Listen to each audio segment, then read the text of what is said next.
স্বাগতম গুরুত্বপূর্ণ টিকা পর্ব 2-এ। তো আজকে আমরা কিছু গুরুত্বপূর্ণ টিকা আলোচনা করব। তার মধ্যে প্রথমেই দেখো লিবারো। লিবারো অর্থ হলো একজন খেলোয়াড় বদল করে খেলা, পরিচালনা করা। সম্মুখ জোনের কোনো খেলোয়াড় পেছনে আসলে তার পরিবর্তে লিবারো খেলা যেতে পারে। লিবারো সম্মুখ জোনে খেলতে পারবে না, অর্থাৎ লিবারো কখনো সামনে খেলতে পারবে না। লিবারোর পোশাক ভিন্ন হয়ে থাকে, অর্থাৎ লিবারোর পোশাক অন্যান্য প্লেয়ারের থেকে একটু ভিন্ন হয়, যাতে তাকে সহজে শনাক্ত করা যায়। দলনায়ক অথবা কোচ লিবারো নির্বাচন করে। লিবারো নির্বাচন করা হয় বিপক্ষ দলকে ঘায়েল করার জন্য। একটা সুন্দর টেকনিক। তখন দেখা যায় যে কোনো দল পরাজয়ের দিকে যাচ্ছে, তখন লিবারো নির্বাচন করা হয় এবং বিজয় লাভ করার জন্য। এবারে দেখো ডিউস, টেবিল টেনিস। আমরা জানি যে টেবিল টেনিসেও ডিউস রয়েছে, আবার ব্যাডমিন্টনেও ডিউস রয়েছে। তো দেখো ডিউস কি, যে টেবিল টেনিস খেলা একটি টেবিলের মাঝখানে একটি নেট, দুটি ব্যাট, দুজন খেলোয়াড়, একটি বল থাকে। একটি টেবিলের মাধ্যমে খেলা হয় বিধায় একে টেবিল টেনিস খেলা বলা হয়। ডিউস হলো টেবিল টেনিস খেলার এক ধরনের বল। তো এরপর দেখো আমাদের ডিউস ব্যাডমিন্টন। তো ব্যাডমিন্টনে আমরা জানি যে ডিউস হয়। যেমন দেখো যে এখানে বলা আছে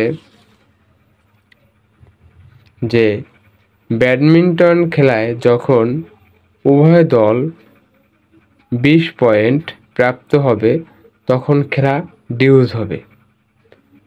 যে দল পরপর 2 পয়েন্ট প্রাপ্ত হবে তারাই জয়ী হবে। অর্থাৎ যখন দেখা যাবে যে উভয় দলের 20 পয়েন্ট হয়েছে, অর্থাৎ সমতা হয়েছে, ডিউস হয়েছে, তখন যে দল 20 পয়েন্ট 2 পয়েন্ট পাবে পরপর সে দল জয়ী হবে। যদি উভয় দল 1 পয়েন্ট করে প্রাপ্ত হয় তবে আবার ডিউস হবে।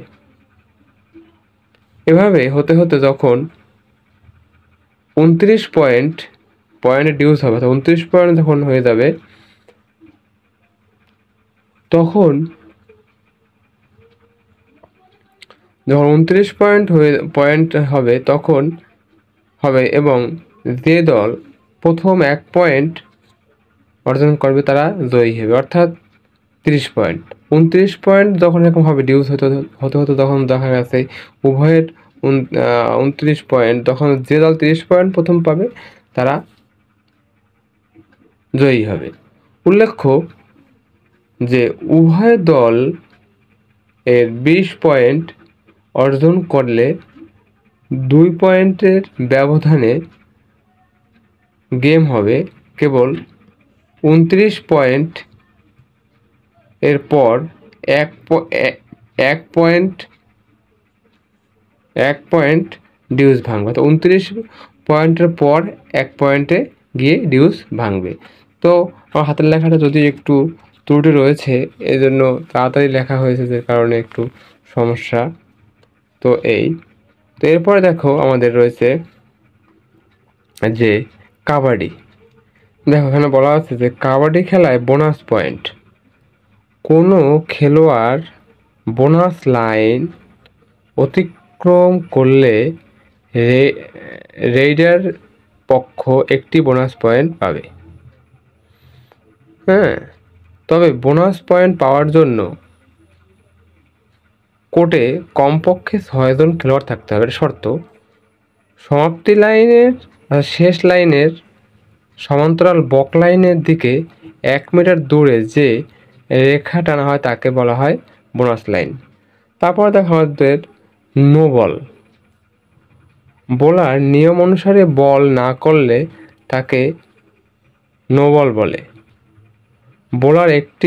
বোলার বলটি ছুঁড়ে মারলে সামনে পা সম্মুখ রূপে যখন পপিং ক্রিজের রেখা অতিক্রম করলে আম্পায়ার নো বলের সংকেত দেয়।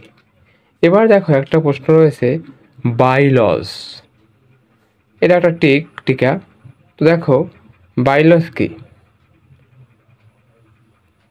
প্রতিটা খেলায় আন্তর্জাতিক আইন থাকে। আমরা জানি যে প্রতিটা খেলায় কিছু না কিছু প্রতিটা খেলায় আইন থাকে, তবে কমিটি সুন্দর ও সুষ্ঠুভাবে খেলা পরিচালনার জন্য পরিবেশ পরিস্থিতির উপর ভিত্তি করে কিছু অতিরিক্ত আইন যুক্ত করে, অর্থাৎ এই আন্তর্জাতিক আইনের সাথে কিছু অতিরিক্ত আইন যুক্ত করে, যাকে বাইলজ বলে।